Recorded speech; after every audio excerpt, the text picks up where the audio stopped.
Tamu Morning Show. Oh! Young, no more! The fort is breached, and the wagons are burning. Why doesn't the Prime Minister just say the truth and tell the indigenous peoples that he doesn't give a about their rights? Free Leonard Peltier. If you want to free Palestine. It's a good day to be indigenous. KREZ 1680 AM. Sangitamu Turtle Island, welcome to the KREZ 1680 AM Morning Show. Today is June 10th, 2024, and freedom fighters across Turtle Island already know that today is the day of Leonard Peltier's parole hearing. At 79 years old, this is likely Leonard's last opportunity to be considered for parole. A decision is expected by mid-July. Today, millions across Mother Earth are collectively asking the US Parole Commission to recognize that enough is enough and finally grant Leonard Peltier his freedom. There are plenty of action items you can contribute your energies to at freeleonard-peltier.com. There you will find resources to contact the US Parole Commission, write letters, and host events, and how to host a day of prayer in person or virtually. Please send your good energies to Leonard Peltier today, and may we bring him home together. 24 is our year. Free, free, free Peltier. We'll have other headlines, traffic, and more lined up on the show, but first, here is Sina with the weather. I thought you said feather.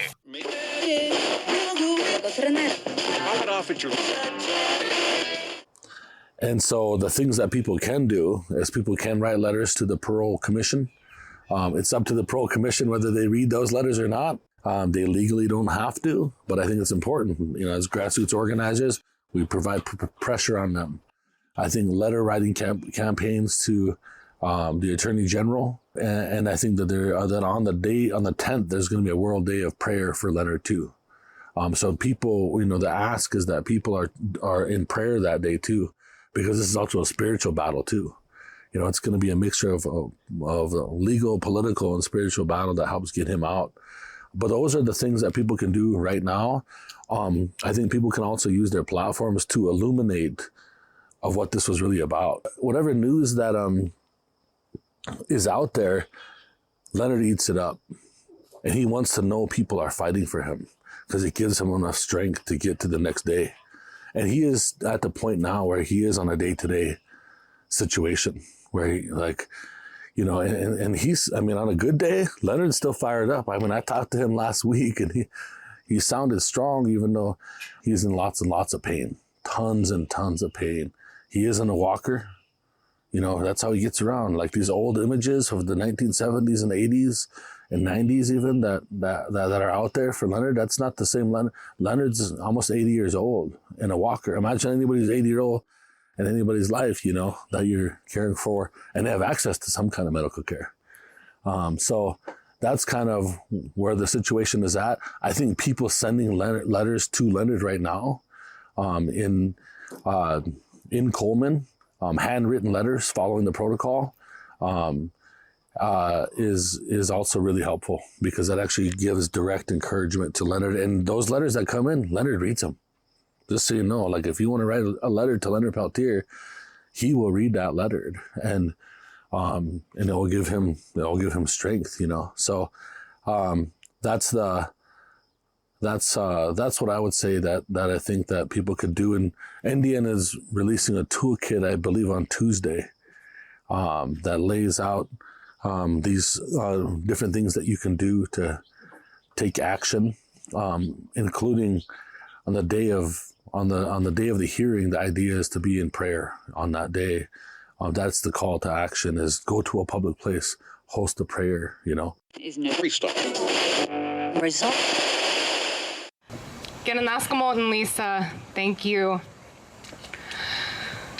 This walk, this prayer, this ceremony started a little over 2 years ago. You know, we didn't just wake up one day and say, oh, we're gonna walk for Leonard Peltier. There were dreams that were coming to us. the dreams that were coming to me, I would be in Leonard's prison cell with him, locked up with him, doing that time with him. And he'd be sitting there on his bed with his face in his hands, and he wouldn't say anything. But in each of these dreams, I would say, your people are coming to get you. AIM is coming to get you. Your people haven't forgotten about you. Don't worry, we're coming. And so these dreams, they kept coming. I talked to my AIM brothers and sisters, my teachers, my elders. We brought those dreams into ceremony. And through those ceremonies and prayer, it came in that we were to walk. That we were to carry that prayer for this injustice against our people. And not just our people, all people, as human beings, to carry that prayer from the heart of AIM in Minneapolis, Minnesota, to Washington, D.C. That we were to walk that 1,103 miles to Washington, D.C., to those people that sit there in those positions of influence to seek Elder Leonard Peltier's release. For this prayer, for our drums, for our chanupas, our pipes, these eagle staffs, the Creator and our helpers, to help us carry that prayer so that they have no choice but to listen to us. That they have no choice but to hear our words. That they have no choice for this prayer and this ceremony to touch their hearts and their minds and their spirits. We're talking about the presidential administration of these invaders, these colonizers that came, that forced this genocide upon our people. This war, this spiritual war that we have been in for over 532 years.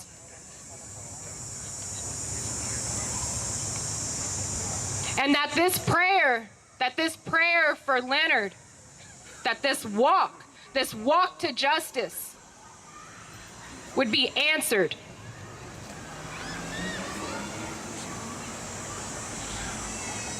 We picked the name Walk to Justice, Leonard Peltier's Walk to Justice, because that's what we're asking for. Justice. How dare they not give us justice? Justice for all of the traumas that we've endured, that we've persevered through. Traumas that we have survived, and we're still here. We are very much still here on this land that they reside on, that they give us our rules, tell us where we can and can't pray. No one can tell us where we can pray. This walk to justice, yes, it's about Leonard, of course, but it's also justice for our people. Leonard Peltier symbolizes those injustices to our people. Leonard was a young boy taken away to boarding schools. This prayer that we're carrying it for those children that never went home. For those children that did go home and had to endure that trauma and that suffering, that multi-generational suffering. We're carrying this prayer for our missing, murdered Indigenous women and people. During that time on the Pine Ridge Indian Reservation, during the Reign of Terror, so many of our relatives were murdered. They were taken, just like they're still being taken today. So that we're carrying that prayer with us. We're carrying the prayer for our children. that we can keep them with us. How dare they review the Indian Child Welfare Act? The Supreme Court is looking at the Indian Child Welfare Act right now. We're carrying that prayer with us. So all of these injustices, we're asking for justice to set it right. You know, we're going to be walking these 1,103 miles. We're going to start right here, right where we are right now, tomorrow morning with the sunrise ceremony, at 7 a.m. We're going to walk east. We're going to walk through Eau Claire, Wisconsin, Madison, Wisconsin, Chicago, Illinois, South Bend, Indiana, Toledo, Ohio, Cleveland, Ohio, Pittsburgh, Pennsylvania, and into Washington, D.C. We're going to suffer. It's not an easy thing to say you're going to walk for 2.5 months.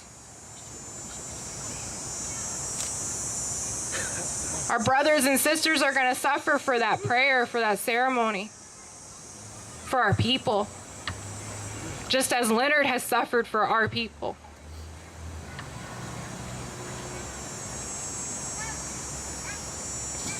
Whenever I was having those dreams, you know, I would wake up and I would still feel like a piece of me was in that prison cell with him. And that made me realize that a piece of me is. A piece of every single one of us is sitting in that prison cell with Leonard Peltier.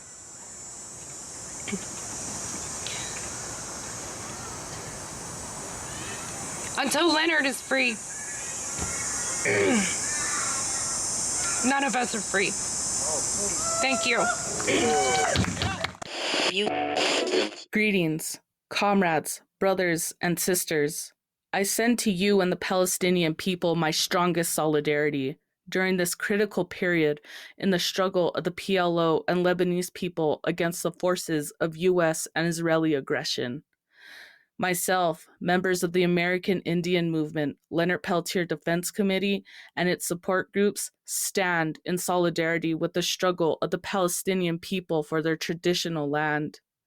We understand your struggle based on our continuing war against the U.S. government and their attempts to annihilate us as a people, and to steal what remains of our traditional land, as shown by their action at Wounded Knee, Big Mountain, and most recently at Lame Deer on the Northern Cheyenne Nation.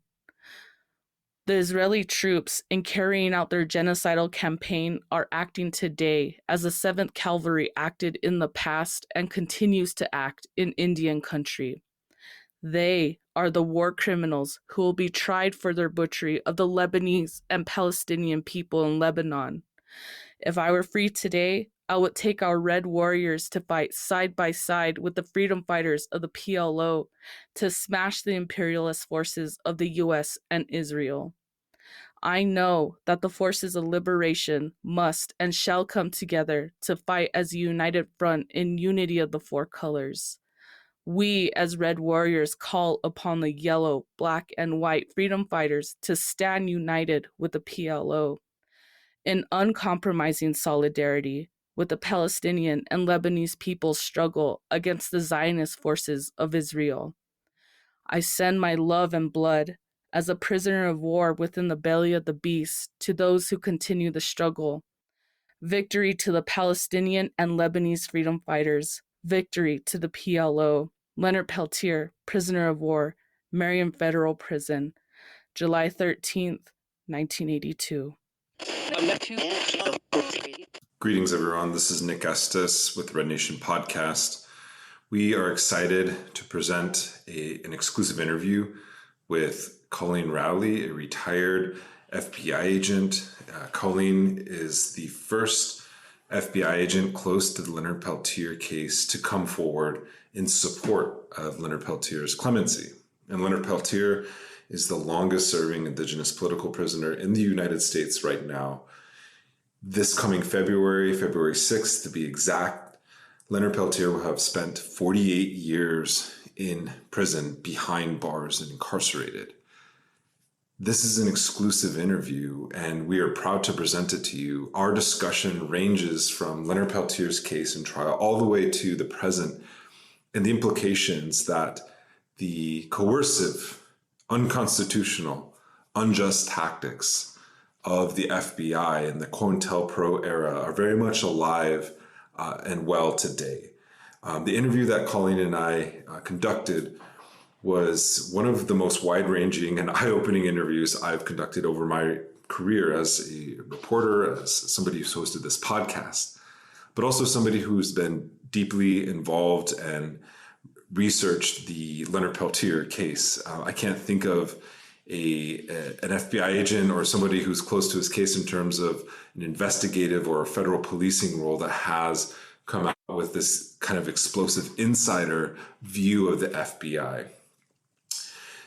This interview is part of a series of interviews that we've done on the FBI's case against the Leonard Peltier, as well as the American Indian movement and their resistance to not only the surveillance systems of the United States and the political repression that they experience on behalf of the FBI, but also the attempts to tell a correct history of this time period. And this interview adds to the interviews that we've conducted, whether it's with Rachel Thunder, who led the March to Freedom, March to Justice, Leonard Peltier's March to Justice this last year in Washington, D.C., or the interviews that we have done with Jean Roach, who is a board member of the International Leonard Peltier Defense Committee and a survivor of the 1975 shootout.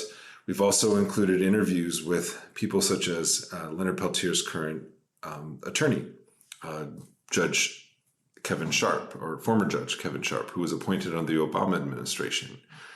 There's growing momentum right now around Leonard Peltier's clemency campaign, but I think in this moment in time, this political climate where we have mass FBI corporate surveillance of social movements and calls by the Freedom Caucus to implement what they're calling a new church committee, a new inquiry into the surveillance apparatuses of the United States federal government. This interview really sheds light on the long history, the long sordid history of the FBI within the last 50 years, and how the surveillance, disruption, and counterintelligence programs run against social movements like the Black Panthers, the American Indian movement, dovetailed into the war on terror and the policing of Muslim communities and the disruption of Muslim, community life here in the United States and elsewhere, as well as to the present moment in time in our current political polarization in this country around a far-right fascist movement, a really recalcitrant deep state, and the efforts to thwart efforts like the Standing Rock Water Protector movement, the George Floyd protest, and to redirect them back into establishment quo politics. This interview really sheds light on why social movements, why movements of progress and justice are continually thwarted by the United States government and the agents and the logic behind that kind of surveillance and policing. If you want to listen to the full episode, please subscribe to our Patreon, patreon.com/RedMediaPR. That's patreon.com/RedMediaPR to access the full interview. Otherwise, you can watch the entire interview for free on our YouTube channel. And I just want to thank everyone who supported the Red Nation podcast as well as Red Media in our ventures to tell the truth. We're also partnering with other outlets such as Mint Press News to get these stories out there. So thanks so much for subscribing, for supporting. Click like and share. Check out our other podcasts on the Leonard Peltier case if you want to learn more. And thanks so much, and I hope you enjoy this interview. You're talking about specifically op-eds kind of urging against any kind of pardon of Peltier. Absolutely. So were agents writing op-eds about anything other than that? Not too much. Occasionally there would be, I was for a period of time the public affairs, I guess you call it. At headquarters, they call them public affairs. So like really newsworthy cases, like we had a mass murderer, Andrew Cunanan, who went through whatever, and I was the spokesperson for the Minneapolis office on that. So you could be allowed to speak with the press and whatever. I was trying to defend the FBI that he was on the loose for 2 months, and they just knew he was in a red car. So I'd say, well, everybody thinks you can find somebody in a red car somewhere in the United States, So you are allowed. There's some leeway. There's more leeway with fugitives, because that's kind of cut and dry. You're just given the description. That's another thing I've noticed over the years that got relaxed more and more so in the FBI, to the point where the McCabe, the guy who was second in command, got fired by Trump for speaking out on a case. So it got the people in Washington would have a lot more discretion than the people in the field. For people in the field to write op-eds, it was not common. It was not common, but it was, done in the Leonard, to try to argue against clemency for Leonard Peltier. Absolutely. So it was an exceptional case then. It was pretty, I would say that was, not done very frequently.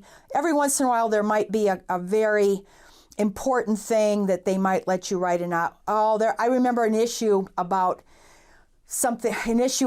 digital communications, and our headquarters actually encouraged us to write and talk to the media about it. So there would be some like that, but definitely Leonard Peltier was in those cases, very special times when they allowed. Yep.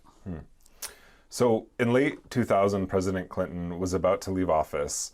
The campaign to get Peltier a presidential pardon appeared very close, and Clinton even suggested that he'd reviewed Peltier's request for a pardon. But on December 15th of 2000, hundreds of FBI agents marched in front of the White House to protest the possibility of Clinton granting Peltier a pardon. Agents carried banners that read, "Never forget," which is kind of ironic that happened just a year before 9/11, because that became the slogan for that. But was this something that was widely talked about in FBI field offices? I mean, you've kind of already answered that question, but can you get more into the attitudes of your superiors at that time, specifically related to this case?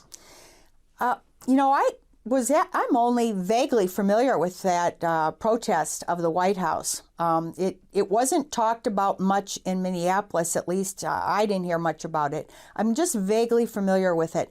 I'm guessing that it might have been mostly organized by Retired Agents Association, and or that it was retired agents who took part in that, and maybe if there was an active duty agent that they were had to take annual leave for a few hours, because there would be some times when that was the case. Although even in legal training, we always instructed agents that their personal beliefs would not be a defense if the FBI fired you. So if people had strong beliefs about abortion, or I think even in the case of, I don't know if it was the Jack Ryan case, but there was an FBI agent who had taken his matter all the way to the Supreme Court, claiming that his religious beliefs prohibited him from investigating or infiltrating or doing something, and lost. And so there's when you sign that dotted line to join the FBI, and then we stress this in legal training, because obviously you didn't want agents to get into trouble, so that if they had a personal belief on something, that was not going to matter to the FBI, and they wouldn't be able to even successfully challenge that. People think, I have First Amendment rights. People have reduced First Amendment rights, very reduced, when they're working for the government, and certainly in national security. So again, I don't know for sure on that march, but I think that maybe people did take annual leave, or they looked the other way and let them, participate.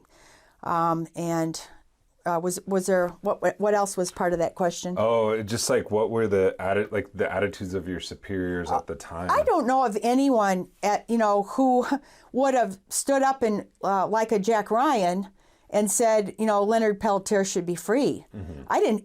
When we wrote those op-eds, there was nobody that voiced any dissent against that. No, absolutely not. Not that I know of. Again, it's such a tragic thing. And I said in my letter to Biden that not only were the agents in the wrong place at the wrong time, but Leonard Peltier was in the wrong place at the wrong time.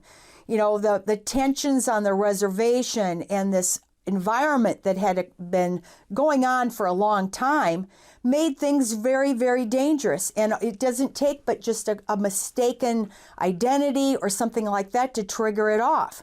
And I think even with the facts being very murky, and I don't want to weigh into the facts, I think that definitely was the case. You had a long history, and then you had this buildup, called the Reign of Terror on the reservation, and all it took was a spark. And then you had that shootout, and the agents died, a really bad death. Well, people aren't going to parse that and be, especially when you're part of, again, go back to the group think. When you're part of the group, how many agents are going to parse that out and whatever? They're going to accept the FBI narrative. And also Joe Stuntz, who was a young man at the time, was also killed during that shootout. That's right. He tends to not figure at all in the states or even the FBI's narrative of events, which is also kind of interesting. But the T-shirt I'm wearing on Luis Jr. Martinez, I'm wearing for a purpose because he was my best friend, and the Denver Police Department murdered him on March 17th, 1973, and I'm not being rhetorical. He was murdered. He was captured alive, taken between two buildings, and executed. Okay? And there was one eyewitness who was hiding in an apartment on the second floor, and if you were to look at a map of that street, the apartment he had a direct line of view into the space between two buildings where Junior was executed. That young man, however, when they kicked in his door, he shot 3 cops. Then he realized, I'm facing serious time. Yep. And within 4 months, the police got to him. He was convicted. He was sent up on an indeterminate sentence to 15 years in the state reformatory. And he disappeared from custody within 6 months. And I have a box of material that tracks him everywhere he has been. Do I want to write that book? No, I want to get the information out. He went to work. He travels worldwide. He's been to Geneva. As a matter of fact, as a friend of mine knows very well, this guy who was released from custody, Mario Manuel Vasquez, infiltrated the International Indian Treaty Council on one of their trips to Geneva. Okay? And again, I have a box load of stuff on everywhere he's been and what he's done. As a matter of fact, I won't go off on that particular tangent. This particular thing shows that there was an event to honor Luis Jr. Martinez. I walked into that event, took a look around, grabbed the agenda, and I walked out because I felt, had I stayed there, I would not be able to control my temper, because at this event, who is honoring Luis Jr. Martinez? Troy Lynn Yellowwood of Colorado AIM. The one that's trying to frame me and Corky Gonzalez for the murder of Anime Aquash. So there's great irony that that person would be giving any comments in honor of my best friend. I have not started my research because I want to free Leonard Peltier. No, I've started my research to show the crimes of the FBI that continue to this day. I'm not going to put these up on screen, but any document that I talk about or that you see me talking about, if you want copies, you are free to ask me for them, and you'll get them. This one goes back to March of 1973, when Denver, Colorado staged the largest protest in solidarity with the people at Wounded Knee. And not only did we stage the largest protest, we coordinated protests in LA, Albuquerque, Santa Fe, New Mexico, and among our Puerto Rican allies who protested before the United Nations in 1973 in defense of the people at Wounded Knee. Since Leonard Peltier has become an icon and he's mentioned in this particular event, this is an FBI document. It's the chronological background of Leonard Peltier. FBI, this was written up April 26, 1976, and it gives Leonard's aliases because he was a fugitive. He used the name Leonard Williams, Leonard Littleshell, John Yellowrobe, and Luis Martinez. He took Junior's name to honor him as a warrior. If you get the FBI a wanted poster, there's Junior's name. So obviously, this narrative I'm recounting right now is deeply personal. But I've said that in the event we had on March 20th, I only wanted to be the last speaker just to talk about the connections of the Chicano movement, the American Indian movement, and the Native struggle nationwide. That's all I wanted to talk about and show some documents. Unfortunately, Charlie Cambridge couldn't make it. Unfortunately, George Palfy couldn't come and give his statement where he identified Theda Nelson as an informer and gave examples that only a person who's asleep would not realize that the FBI is continuing to cover up a murder by one of their informers. Barry Bachrach went into heart arrhythmia before he could come into the building. 4 people had to cancel out because of health reasons. I'm 75 years old. Everyone my age either has a serious medical problem already or is on medication. So one of the reasons I wanted to have the veteran activists who could speak from personal experience, people of integrity who would tell the truth, that was not possible because Father Time is catching up with all of us. So if anyone wants to see Peltier get a new trial or be released, we need to work on the current information we have, and we have a ton of it. Can you just tell us who you are and why you're marching? Why you led this march? Right. So my name is Rachel Thunder. I'm Plains Cree, Nihiwak, with the American Indian movement based out of Minneapolis, Minnesota. And this walk actually started on September the 1st in Minneapolis, Minnesota. About 2.5 months ago, we've been walking for 1,103 miles, but this walk really started over 2 years ago when we started planning for it. And, we were having the dreams that were coming to us in the movement about our elder, Leonard Peltier, and that, those dreams moved us that as the people and as AIM that we needed to go and get our elder. So, we began preparations to carry this prayer from the heart of AIM in Minneapolis, Minnesota to Washington, D.C., to these people here that are in these positions of influence, asking for clemency for Leonard Peltier. And he's the longest held indigenous political prisoner. He's been held for 47 years. He's 78 years old. He has type 2 diabetes and abdominal aortic aneurysm that's fatal if it ruptures. He's got a stroke where he lost 80% of vision in one of his eyes. And so, his trial could go down in history as one of the most unjust trials.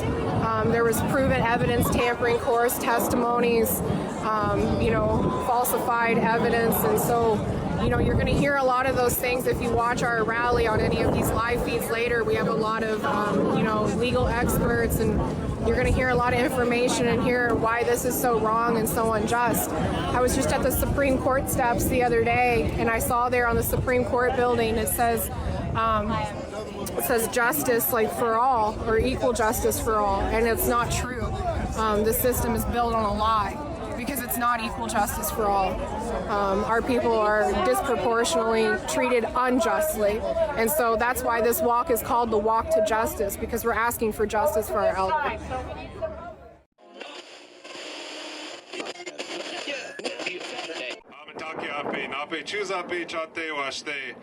I just want to say it's a really beautiful day to be here in Piscataway land, on indigenous land. We're here not to just beg for Leonard Peltier. They think that we come to Washington, D.C., to a place that's named after a man that Haudenosaunee people call Town Destroyer, to beg. But they have it wrong. We're here to tell you what is right. People who speak truth do not beg power. They speak truth to power. And all of you, we are power. Not these monuments to white supremacy. Not this monument to a genocider who killed Dakota people.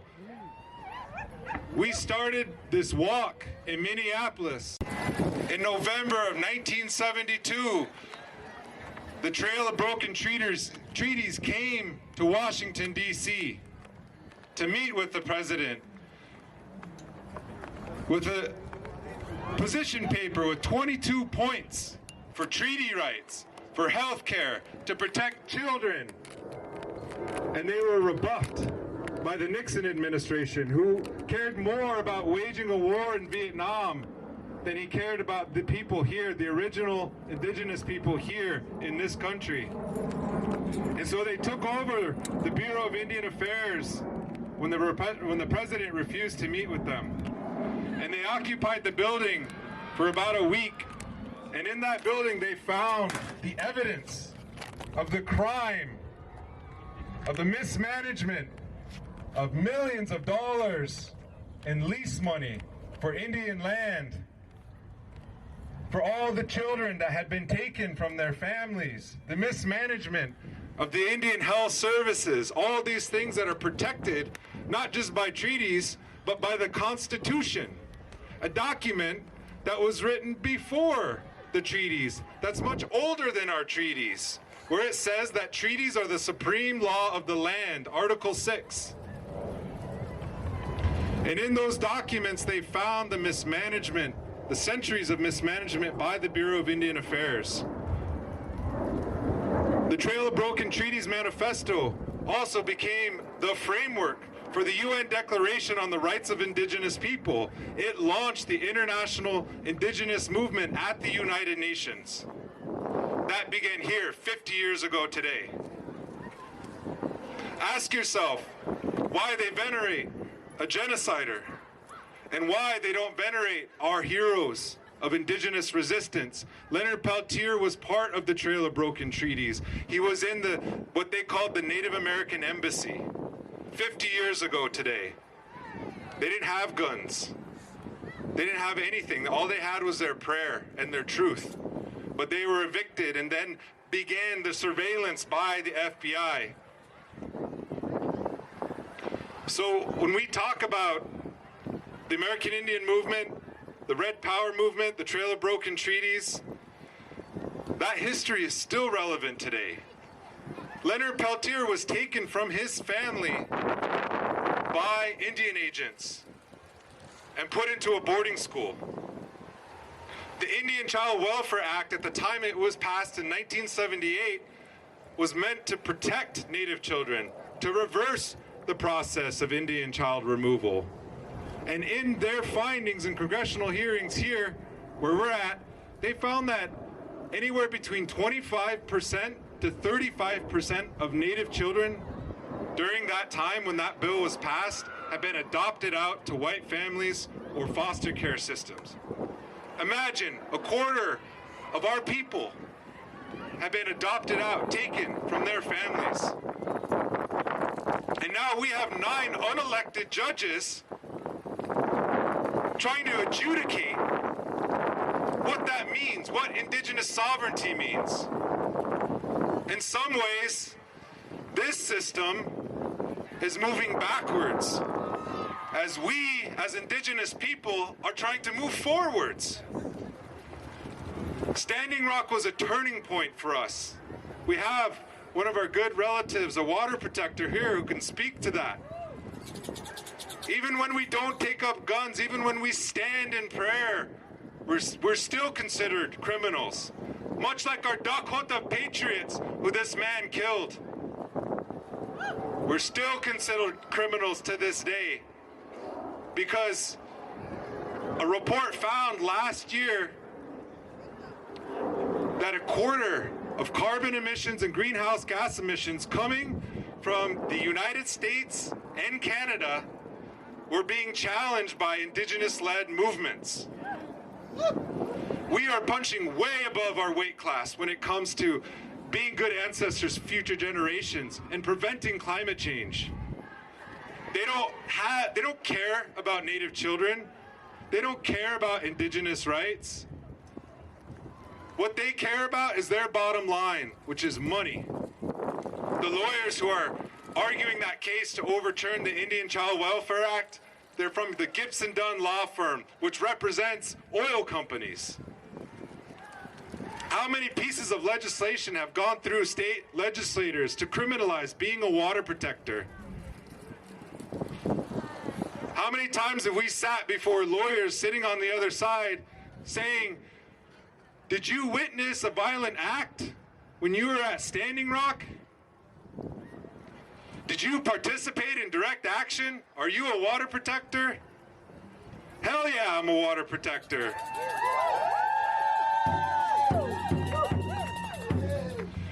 But they want us to be ashamed of that history. They want us to be ashamed of Leonard Peltier. They want Leonard Peltier, our history as Indigenous people, is locked up with him right now. Obama was a coward for not letting him out. So too was Clinton. I was here in 2016. A lot of us were here in 2016. Leonard's son died here in 2016 trying to get his dad out of prison. Anything that happens, every single day that he sits in jail, the blood and the guilt is not on our hands. It's on Biden's hands. He could change this today with a phone call. It's gross and it's disgusting that we have to come here and explain this to people. But our truth is more powerful than their vanity, than their greed, and it's more powerful than their hate for us.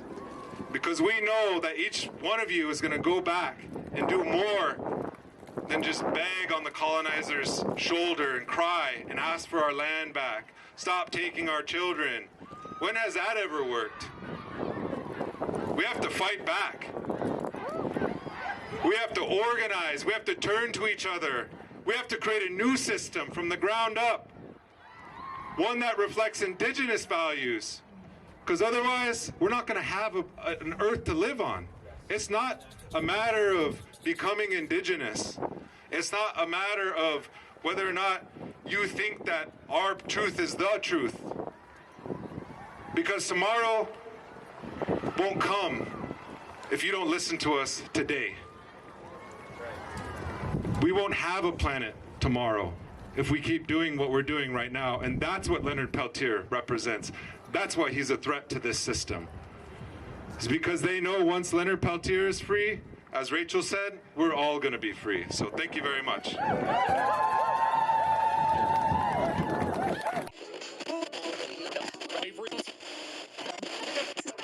Hi, hello everyone. And my name is Leoyla Cowboy, and I'm from the Dene Nation in Bread Springs, New Mexico.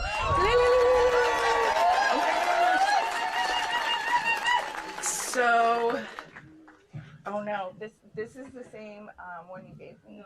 Yes. Okay. So unfortunately, we don't have the one sheet piece of paper to update you all on Leonard's case. However, we are all fighting to get Leonard out of prison. We're supporting for, clemency, right? We need everybody on the ground, all your representatives, and get in their faces and tell them about Leonard. He is very sick. He is our relative. He is the oldest political prisoner. 47 years, y'all. I'm 49. Okay? I do this work. I support our Indigenous political prisoners because of the fact that they are standing up for these lands in ways that we could never imagine, right? A political prisoner. Have you all been to a federal BOP prison? It is horrendous for him to be in there for 47 years. And this is what we do. This is what we do as Indigenous people. We will die to protect our lands, our water, one another. We all have to come together. We have to get him out of prison. It's the time. The time is now. I don't know if you all have been updated, but I recently just came from DC and I went to a book event. And it's just amazing what is coming out about this case. We understand that settler colonialism is alive, right? It has taken over our lives in so many ways. It is now. We have to dismantle it. Hi, good afternoon, everyone. Before I begin the statement from Leonard Peltier, I'd just like to acknowledge the fact that I'm doing this because of the legacy of my grandfather, Black Eagle, also known as Dr. Herbie Waters, Jr. Yes!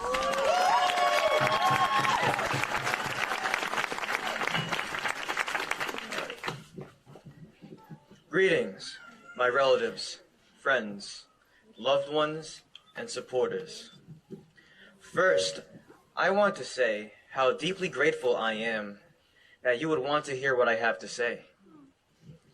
It's an honor to be with you in spirit, though I am far away.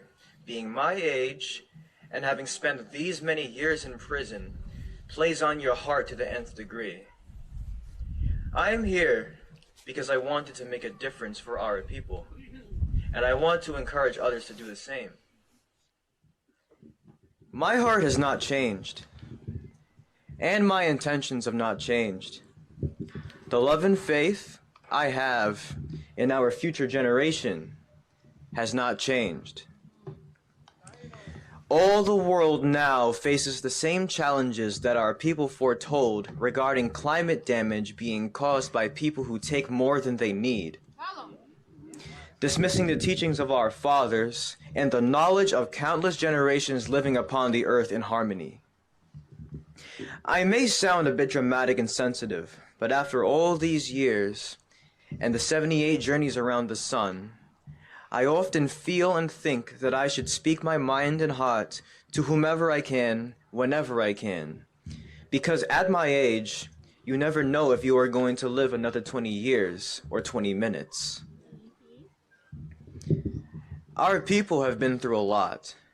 Generations have been imprisoned, beaten, murdered, dispossessed of our lands, and they fought so we might live. We are proud of our ancestors. I have tried to make the best of my time upon the earth in my given circumstances. To say the least, this has not been an enjoyable life journey, but I am proud to have been given a chance to stand for our people. I encourage you to do the same. I'm not a speaker, but I have spoken. I am not a leader, but I have led. Having said this, knowing what I know now, feeling what I've felt, seeing what I've seen and hearing what I've heard, I would do it all over again. For, as our ancestors loved the future for us, I love all people who have walked upon this earth. I recognize her as the greatest manifestation of the Creator, and she should be recognized as such. On this day of mourning, I encourage you, with a hopeful heart, to continue to gather and have ceremony in remembrance of all our people, especially those who have given their lives so that we might live. Each of you has within you the potential to make a difference in the world. Each one of you has the opportunity and ability to do one act of kindness to someone in need, and one act to make the earth a better place for all life. I, with the help of others, have started a food forest movement. We encourage all people throughout the earth to plant at least one fruit-bearing tree.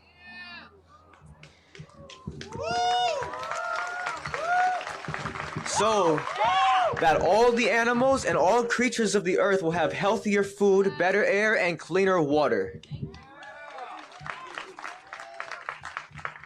Forgive me if I've said too much or too little.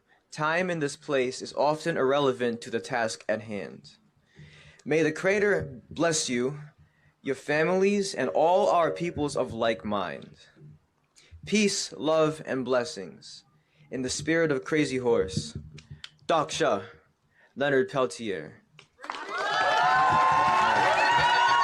Bitakuye Oyasin. Thank you.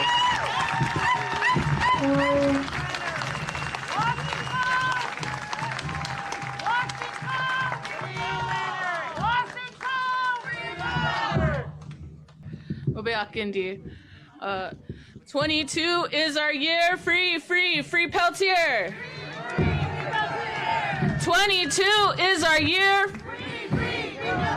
22 is our year. Woo! All right. Obeakindi Senkitamu. Navitela Kawan Kapo Winge Tetsuge Winge Hera Akui Wediomu. Good afternoon, everybody. It is my honor to be here. My name is Justine Teba. I am from the pueblos of Santa Clara, Tesuque, and Acoma, which are all tribes in New Mexico in the Southwest. We've come a long way to be here with you all. Kuntoha.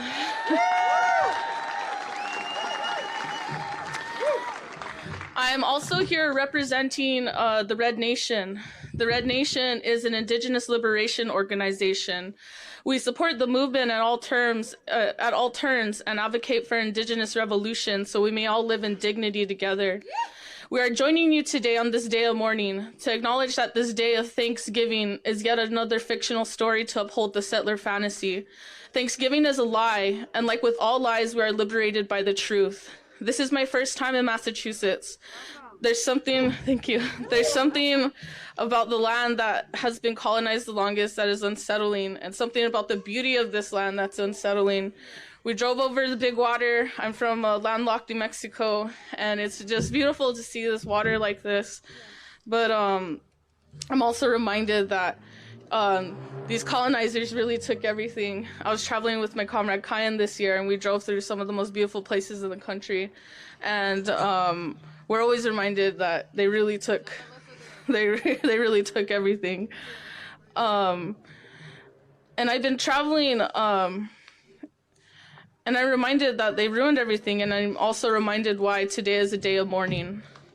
But I came here on a delegation with my comrades, Mayra, who's from Mexico, Leoyla, who you just saw from Navajo Nation, and we're also here with our comrade Wael from Palestinian Youth Movement from Palestine.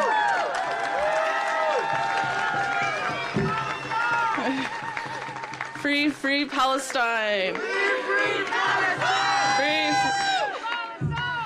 Free Palestine! Free Palestine! Ooh.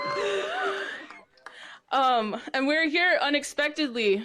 We began our delegation to the East Coast in Washington, D.C., where we actually joined the Leonard Peltier's Walk to Justice. A members, and probably I would say the leader is Rachel Thunder. had walked 1,103 miles from Minneapolis to Washington, D.C. to demand clemency for Leonard Peltier. I was there at the start of the rally, and I was there at the end of the rally. And it was an amazing prayer to witness. And it was really inspiring to see these A members walking all that way. They began on September 1st and came to a conclusion on November 13th. Woo! Yep. And I'll just say it again. For those who don't know, Leonard Peltier is an Indigenous elder who's the longest serving political prisoner, and he is serving a de facto death sentence for a crime he did not commit. And we want to center Leonard Peltier right now because his freedom represents our freedom, and to remind folks that so long as he is locked up, so are we in our movements. So once again, free, free, free Peltier! Free, free.